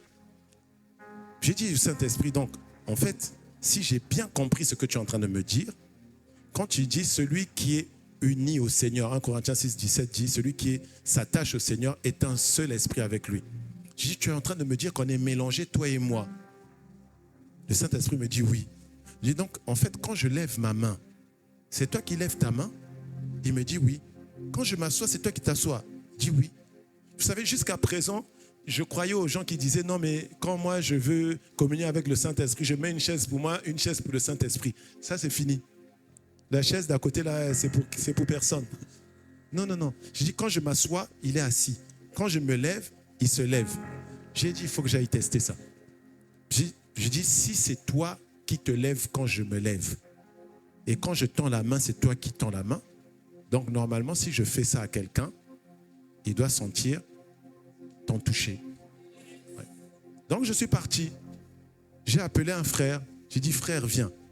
J'ai dit, Saint-Esprit, touche-le. J'ai juste fait ça. Touche-le. Et il est parti. Fou. J'ai dit, oh, ça marche. J'ai pris un autre frère que je connaissais. Pareil. J'ai dit, touche-le. Le frère commençait à tanguer en arrière. J'ai dit, mais ça marche ce truc-là. Après, j'ai dit, non, les deux bros là, je les connais. Je vais aller prendre un bro que je ne connais pas. Et je suis allé sur un autre bro. Et le bro là est bien tombé. Il est venu se plaindre. Il dit, oui, il y avait les 21 jours. Il dit, ah, j'entends les miracles, mais moi j'ai la drépanocytose, mais j'ai jamais vu qu'on m'a guéri. Donc, je ne crois pas trop en ça. J'ai dit, ah bon, tu ne crois pas en ça? Je dis, oui. J'ai dit, toi, tu es mon cobaye. Viens.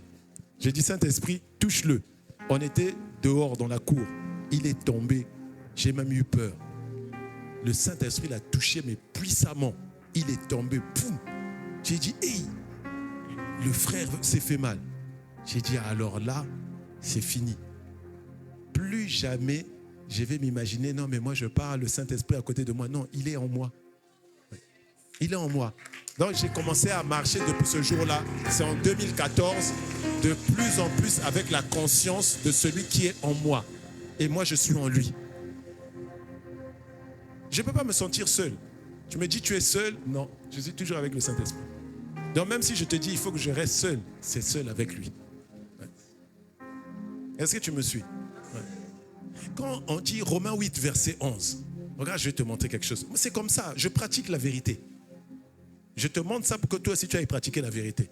Romains 8, verset 11. Il dit, si l'esprit de celui qui a ressuscité Jésus habite en vous. J'ai dit, en fait, si on a mis le si là, c'est la seule chose que je dois vérifier ici. Pour que tout le reste soit vrai. La seule chose que je dois vérifier, c'est le si. Si le si là n'est pas vrai chez moi, donc le reste n'est pas vrai chez moi. Mais si le si là est vrai chez moi, c'est que le reste est vrai chez moi. Il dit, si l'esprit de celui qui a ressuscité Jésus habite en vous. J'ai dit oui, il habite en moi. Je n'ai pas de doute. Il habite en moi. Est-ce que l'esprit de celui qui a ressuscité Jésus habite en toi? Ok. Maintenant, regarde. Il dit, celui qui a ressuscité Christ rendra aussi la vie à votre corps mortel par son esprit qui habite en vous. Ça veut dire que s'il y a la fièvre en toi, qu'est-ce que tu as besoin de faire? Hein? Le Saint-Esprit? Le Saint-Esprit?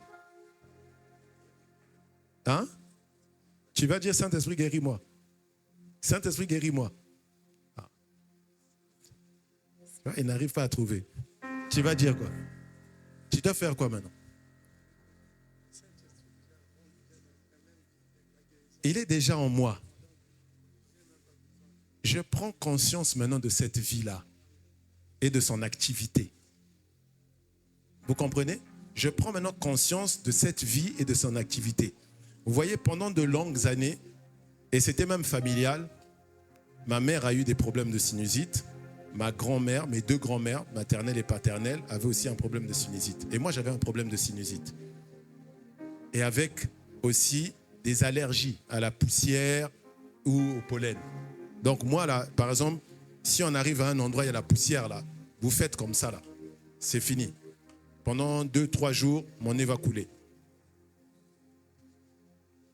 Et j'ai vu ce verset-là. Je me suis assis. J'étais juste assis. Mon nez coulait. Parce que j'avais réagi à de la poussière en nettoyant le garage. Mon nez coulait. Je regarde le verset là. Je dis, si l'esprit de celui qui a ressuscité Christ entre mes habite en vous. Je vous dis ça, on est en 2013. Je suis là, je lis la Bible.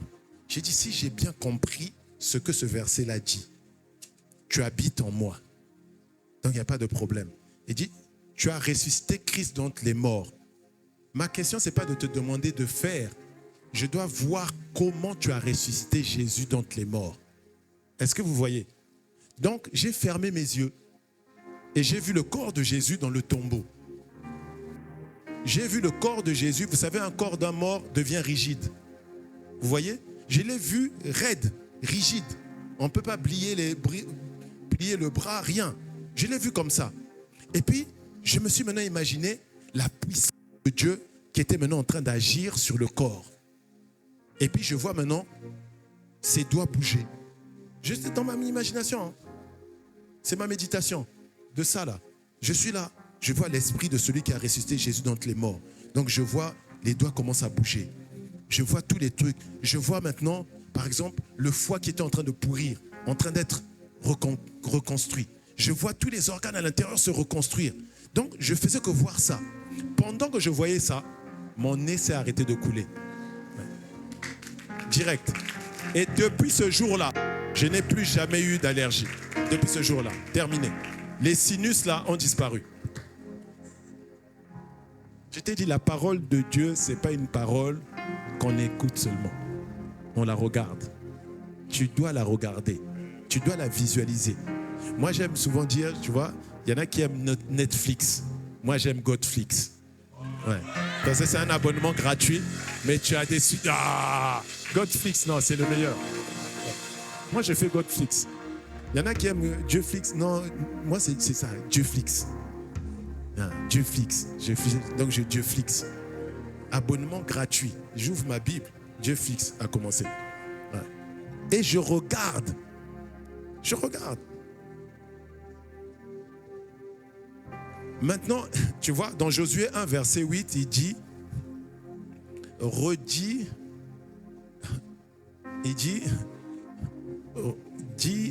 on va lire dans la version parole de vie, parce que c'est celle qui le dit mieux. Voilà. Répète sans cesse les enseignements du livre de la loi. Et dit, redis-les dans ton cœur jour et nuit. C'est ce qu'on a traduit dans Louis II par médite-le. Ok? Donc, en gros, il dit quoi? Utilise ton imagination, parce que si c'est dans ton cœur, c'est dans ton imagination. Tu utilises ton imagination pour construire les mêmes choses et te redire les mêmes choses. Tu vois? Par exemple, si je vois l'amour, je dis, en fait, je me vois patient. Je ne vais pas dire, non, Seigneur, rends-moi patient. Non, je passe mon temps, je ferme mes yeux, je me vois patient, je me vois doux, je me vois compatissant, tu vois? Je me vois fidèle. Et pendant que je suis en train de me voir, regardez, la suite, il dit quoi? C'est alors, il dit, ainsi, tu vois, en faisant ça, ainsi, tu t'efforceras d'obéir à tout ce qui est écrit. Ok? Donc, si tu vois ça, tu vas maintenant marcher de la même manière. Est-ce que vous voyez? Tu vas maintenant marcher de la même manière. Ok? Et puis, il dit, de cette façon, tu mèneras tes projets avec succès et ils réussiront. Donc, tout est une question de quoi? De ta marche. Marche dans quoi? Dans la vérité. Tu veux prospérer à tous égards? Marche dans la vérité. Et d'ailleurs, Jean le dit, 3 Jean 1, verset 2. Et on va clôturer là. 3 Jean 1, verset 2, regardez. On va aller jusqu'au verset 4. Parce que je vais vous expliquer quelque chose. 3 Jean 1. On connaît tous cette phrase-là du verset 2. C'est pour ça que je commence au verset 2. Ah. Regardez, il dit, bien-aimé, je souhaite que tu prospères à tous égards et sois en bonne santé comme prospère l'état de ton âme. Donc, il dit, ça c'est mon souhait. Ok? Je souhaite que tu prospères et que tu sois en bonne santé physiquement. Ok? Comme prospère quoi? L'état de ton âme. Mais Jean, pourquoi tu souhaites ça? C'est ça la question qu'il faut se poser. Pourquoi il souhaite ça? Ce n'est pas un souhait qu'il fait juste comme ça. Ce sont des gens qui ne parlent pas dans le vide. Vous voyez? Ils ne parlent pas juste pour dire des bonnes choses. Regardez, verset 3, il va vous montrer maintenant pourquoi il souhaite ça. J'ai été fort réjoui lorsque des frères sont arrivés et ont rendu témoignage de la vérité qui est en toi, de la manière dont tu marches dans la vérité. Vous voyez maintenant pourquoi il dit ça? Je souhaite ça parce que je suis en train de voir que ton esprit est en train d'avancer. Les frères sont venus me dire, ah, la sœur là, la vérité en elle, et elle marche dans la vérité. Et regardez, verset 4, il va dire maintenant, regardez, je n'ai pas, non, verset 4, je n'ai pas de plus grande joie que d'apprendre que mes enfants marchent dans la vérité.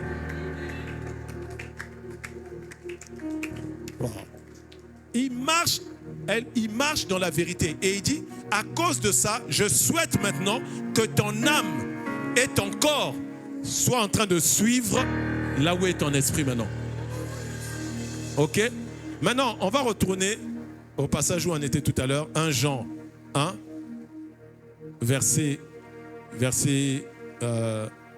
on était au verset 6, je crois. On était au verset 6 et on va aller au verset 7. Quand tu marches dans la vérité, tu vas voir maintenant. On a dit, Dieu est dans la lumière et il n'y a point de ténèbres en lui.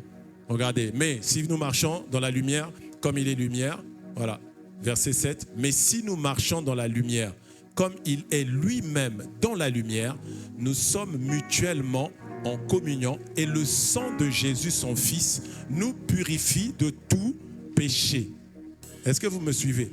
Quand tu marches dans la vérité, qui est donc la parole que Dieu établit, Jean 1, verset 4 te dit, en elle était la vie et la vie était la lumière dont avaient besoin les hommes. Ça veut dire quand je suis en train de marcher dans la vérité, je suis en train de rentrer dans la lumière. Et comme lui-même aussi est dans la lumière, donc je rentre en Dieu et il dit le sang de Jésus, sans que je le plaide. Ton voisin n'a pas suivi. Sans que je plaide le sang de Jésus. Parce que je suis en train de m'aligner à la vérité, le sang de Jésus maintenant va me purifier de tout péché. C'est pour ça que je t'ai dit, si tu es dans la lumière, les ténèbres ne peuvent plus venir t'atteindre là-bas.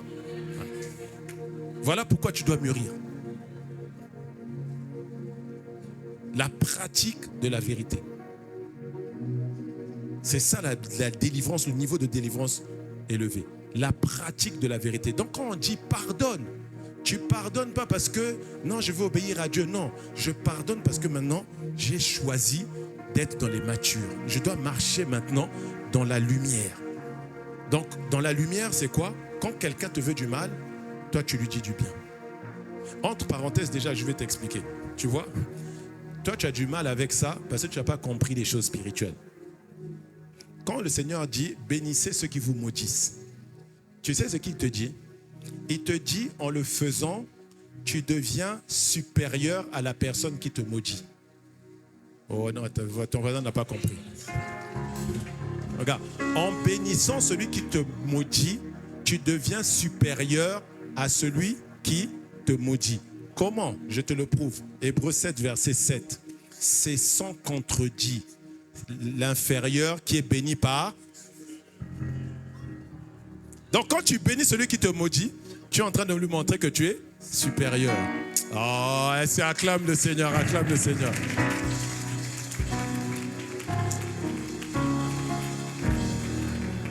Alors on va se tenir debout. On va se tenir debout. Et ça va être un moment de prière, de renonciation. Toi-même tu sais, est-ce que c'est la colère? Est-ce que c'est la jalousie? Est-ce que c'est la peur? Tu vas maintenant élever la voix. Shabaradoski amanda baradosia. Shandaka baradosia. À quoi tu dois renoncer? Shandaka bara. Est-ce que c'est l'impudicité? Est-ce que c'est la cupidité? À quoi tu dois renoncer de ce vieil homme? Est-ce que c'est la sorcellerie parce que tu pratiquais la sorcellerie? Dieu n'a pas de problème avec toi. Dieu a des problèmes avec la pratique. C'est cette pratique-là qui te garde dans les ténèbres. Shandakaya barosi abara.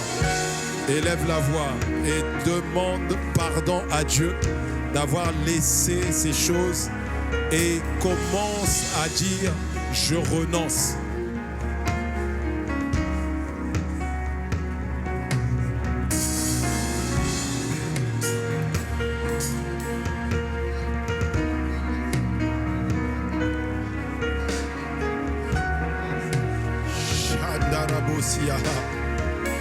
C'est le moment de prier. Shanda broskopalia. Shekaya mandaro sopalia. Shanda kaya barosia. Il y a des maladies qui sont en toi parce qu'elles se sont accrochées à toi. Il y a des voies d'oppression qui sont à toi parce qu'ils se sont accrochés à toi par ces choses. Voilà pourquoi Paul a dit, si vous vous mettez en colère, que votre colère ne vous emmène pas à pécher et que le soleil ne se couche pas sur votre péché. Et il dit au verset 27, Éphésiens 4, verset 27, et ne donnez pas accès au diable. Et le mot accès là, c'est le même mot grec qui a été utilisé dans Jean 14, verset 2, où le Seigneur a dit, je m'en vais au Père et je vais vous préparer une place. Donc il ne s'agit pas ici d'une porte, mais il s'agit d'une place. Tu as laissé la place au diable. Tu as laissé la place à des démons. Tu as laissé la place à des esprits mauvais. Bien-aimé, laisse-moi t'expliquer quelque chose. Tu vois, quand tu as de la colère de temps en temps, je peux dire que c'est une mauvaise habitude. Mais quand tu deviens régulièrement, voire très régulièrement, quand on te dit des choses, ça t'irrite, c'est déjà la preuve qu'un esprit s'est introduit. Ouais. Ne prends pas ça à la légère. C'est déjà, en fait, quand ils viennent, ils ne sont pas obligés de manifester, non. Mais c'est déjà la preuve qu'il est à l'intérieur de toi, parce que c'est lui maintenant qui t'anime de cette irritabilité-là. Donc quand je suis en train de dire renonce, renonce. Tu as le rejet. Toi-même, tu sens que dès qu'il y a quelque chose, ça devient régulier. C'est comme une habitude maintenant. Dès qu'il y a quelque chose qui est en ta défaveur, tu te sens rejeté. Il y a déjà un esprit qui a pris la place. C'est plus naturel. Tu peux faire ça de temps en temps, occasionnellement. Comme je dis souvent, à partir du moment où tu vois une mauvaise habitude se manifester de façon inhabituelle, c'est la preuve qu'une force ou un esprit est en train de l'alimenter. Ouais. Je répète, à partir du moment où tu vois une mauvaise habitude se manifester de façon habituelle, courante, c'est la preuve qu'un esprit ou une force est en train de l'alimenter. Alors élève la voix, renonce à ces choses. À ces choses. Et si c'est passé par des blessures, tu as été abusé verbalement, physiquement, abusé sexuellement, tu as encore la rancœur, tu as encore l'amertume, tu as encore la colère, tu as été maltraité. Il y en a peut-être dans la famille, tu as grandi dans la famille, tu n'étais pas chez tes parents, on t'a brutalisé, on t'a abusé, on s'est servi de toi comme si tu étais un domestique dans la maison. Et ça t'a brisé, ça t'a diminué, ça t'a réduit. Élève la voix et renonce à ces choses et pardonne aussi. Pardonne à ceux qui t'ont offensé. Pardonne à ceux qui t'ont opprimé. Ce n'est pas eux, tu l'as compris, c'est le prince de la puissance de l'air, l'esprit qui agit dans les fils de la rébellion. C'est lui qui est derrière ces choses. Élève la voix, élève la voix. Ah, je crie, je ne t'entends pas prier, je ne t'entends pas prier mon frère, je ne t'entends pas prier ma soeur. Shandoko paradea, Ebrosko paradea, e Yamandoko palakaita, Shabalio sandeko, Ebrokos paliaka yande robosia, Shandaroskaya barosia. Avant qu'on fasse le ministère, il faut d'abord que tu renonces à ces choses. Et je sens dans mon esprit qu'il y en a parmi vous, tu as besoin de demander au Saint-Esprit parce que tu ne te souviens pas. Tu sens qu'on t'avait blessé. Tu sens qu'on t'avait fait quelque chose. Je sens quelqu'un, vous êtes plusieurs, mais tu ne te souviens pas. Mais tu as juste l'impression que tu avais subi quelque chose. Tu ne sais pas si c'est un viol, un abus, tu ne sais pas. Mais c'est comme si, c'est ce qu'on appelle un blackout. C'est-à-dire que tu as comme du noir sur cet événement-là. Tu ne t'en souviens pas. Tu as beau faire des efforts de mémoire, tu ne t'en souviens pas. Demande au Saint-Esprit maintenant de te montrer. Élève la voix, élève la voix. Demande-lui de te montrer tout ce qui est en moi. Tout ce qui est enfoui en moi et qui a donné accès aux forces des ténèbres, aux puissances mauvaises dans ma vie. Seigneur, révèle-les. Tu es celui qui révèle les choses cachées. Alors révèle-les-moi. Shamanda, élève la voix, élève la voix.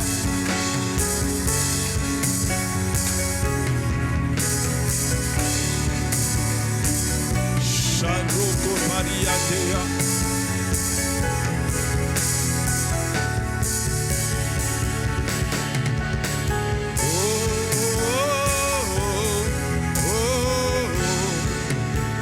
Je crie à toi, Ayamando Koparea.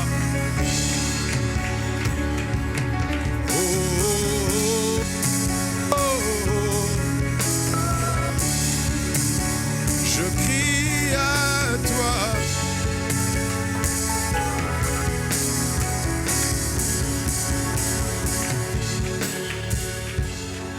Je vais avoir besoin des chantres.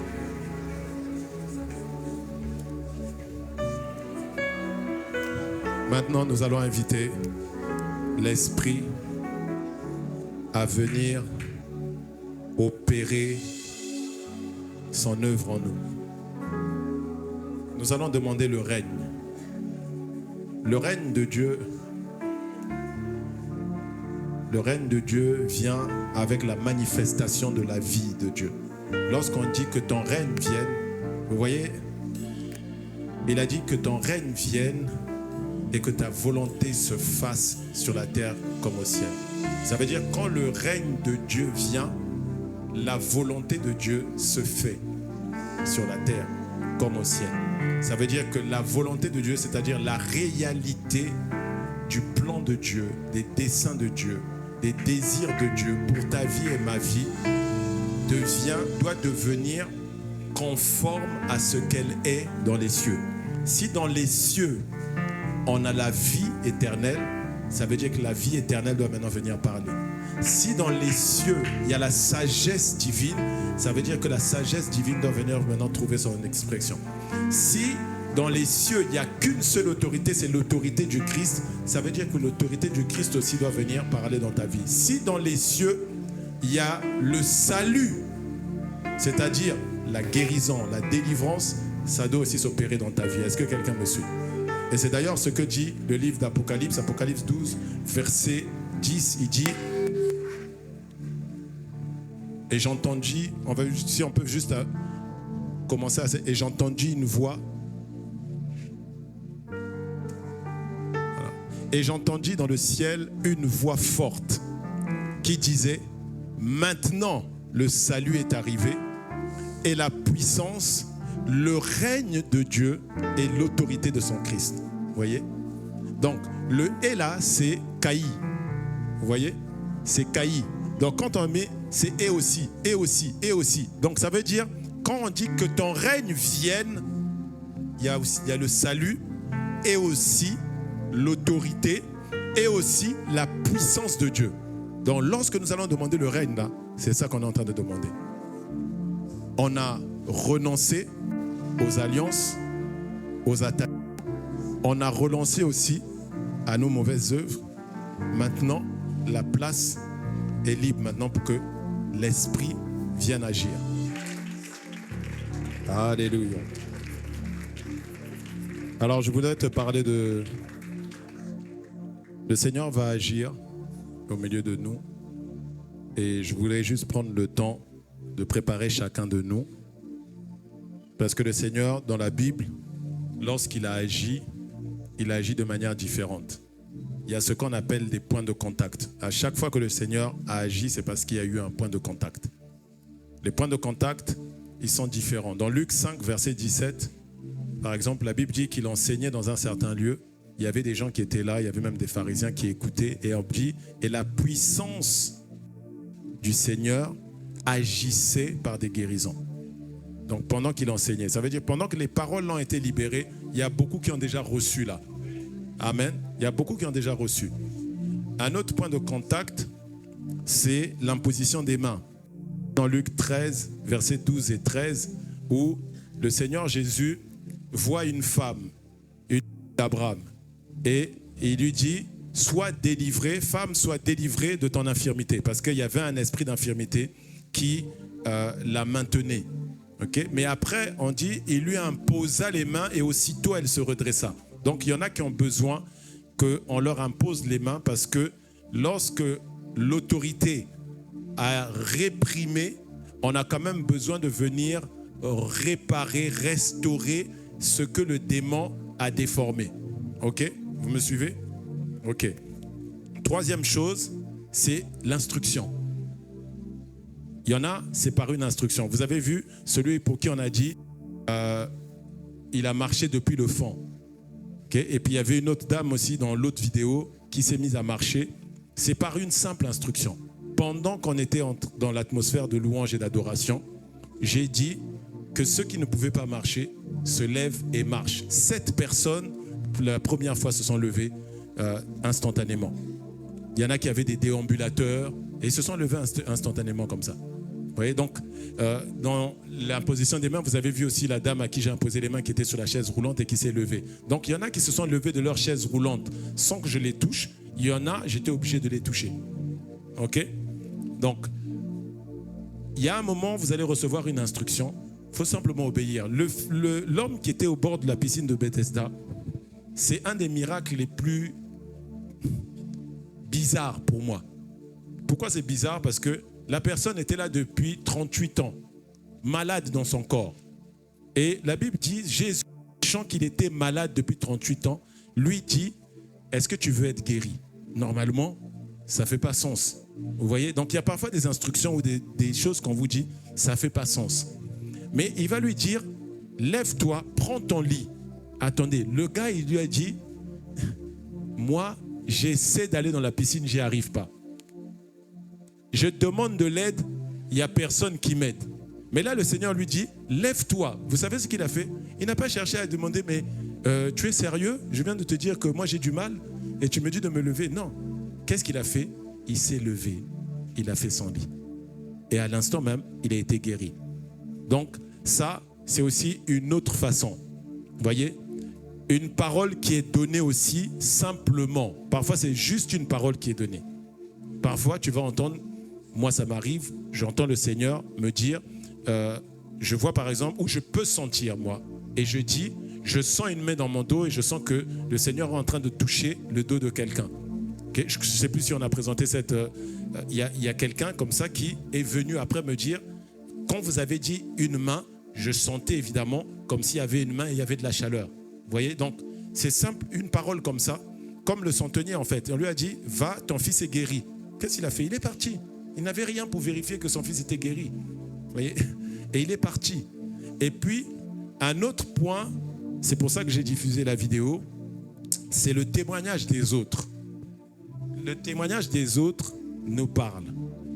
Il nous parle pour Seigneur, tu peux le faire aussi avec moi. Si tu l'as fait là, tu peux le faire avec moi.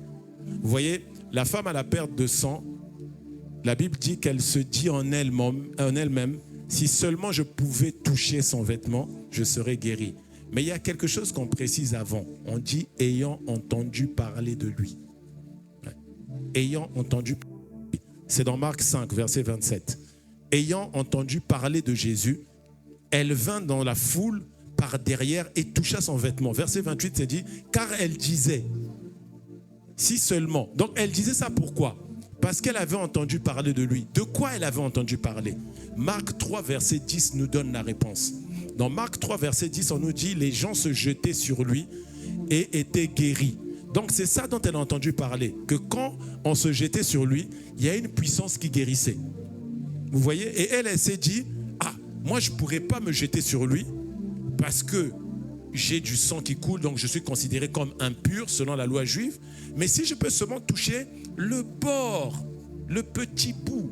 Vous savez, quand on dit le bord là, vous avez déjà vu dans les écharpes, souvent il y a certaines écharpes où vous avez des petites ficelles au bout. C'est exactement comme ça en fait. C'est ce qu'on appelle un talit en hébreu. C'est ce que portaient les rabbins. Ils portaient une grande écharpe et au bout desquelles il y avait des tresses. Et c'est une de ces tresses-là qu'elle a touchées. Ouais. Et ce toucher-là, ce point de contact, c'est la foi. Et la foi, je le dis de cette façon, pour rendre ça simple. La foi, ce n'est pas un effort. Quand on dit active ta foi, là, ce n'est pas un effort. Tu t'es assis sur la chaise, là. Tu n'as pas vérifié que les pieds sont cassés. Tu t'es assis. Tu as fait confiance à la chaise pour supporter ton poids. C'est quoi? Tu as manifesté de la foi envers la chaise. La foi, c'est ça. C'est tout simplement ça. Il ne faut pas chercher à compliquer. Je fais confiance. Tu as dit, si on dit bouge, je bouge. On m'a dit, je suis touché dans le dos. Si c'est mon dos qui est concerné, même si je ne sens pas, c'est moi. Vous savez, j'ai un témoignage d'un papa caucasien d'un certain âge, plus de 70 ans. Il avait des problèmes au dos. Et il est venu à un de nos événements, atmosphère de miracle et de guérison. Et il était assis sur ma gauche là-bas, un peu dans cette rangée là-bas. Et je priais pour les gens. Et par la puissance du Saint-Esprit, les gens tombaient. Ils tombaient, ils tombaient. Et ils se relevaient, ils allaient bien. Vous voyez, on a par exemple vu une des dames là qui avait une canne et tout. Donc lui, il les voit, ils se lèvent, ils tiennent la canne à la main et puis ils marchent sans la canne, ils marchent normalement. En fait, il ne voulait pas venir, il était hésitant à venir. Et quand il voit ça, il dit, mais en fait, ils sont en train de tomber, c'est bizarre. Vous savez, les Blancs, ils sont très cartésiens, ils réfléchissent beaucoup, ils se posent des questions, ils disent, ouais, moi, j'ai pas envie d'aller là-bas. Et puis après, il dit, mais ils tombent tous, mais quand ils se relèvent, ils sont en bonne santé. Et il dit, je devrais peut-être y aller. Et quand il s'est dit, je devrais peut-être y aller, il a senti une chaleur dans son dos qui l'a comme arrêté. Il s'est arrêté. Et puis quand la chaleur s'est arrêtée, tout de suite, il a eu même l'instinct de se baisser. Il se relève, il n'y a plus rien. Il se baisse, il se relève, il bouge. Il arrivait maintenant à bouger. Son dos, il n'y avait plus de douleur au dos. Ça faisait plusieurs années qu'il avait cette douleur. Donc même pendant que le Seigneur va être en train d'opérer, il peut toucher quelqu'un. Tout est juste lié à ton abandon, à ce qu'il est en train de faire. Amen. Alors nous allons inviter son règne.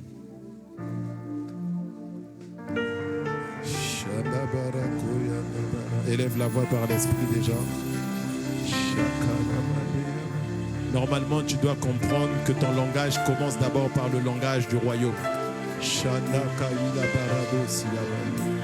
Mande korabababasha. Shabarado kokaya debo sabara. Esprit de Dieu règne, règne dans ma vie, esprit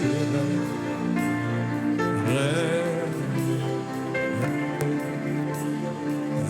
esprit de Dieu règne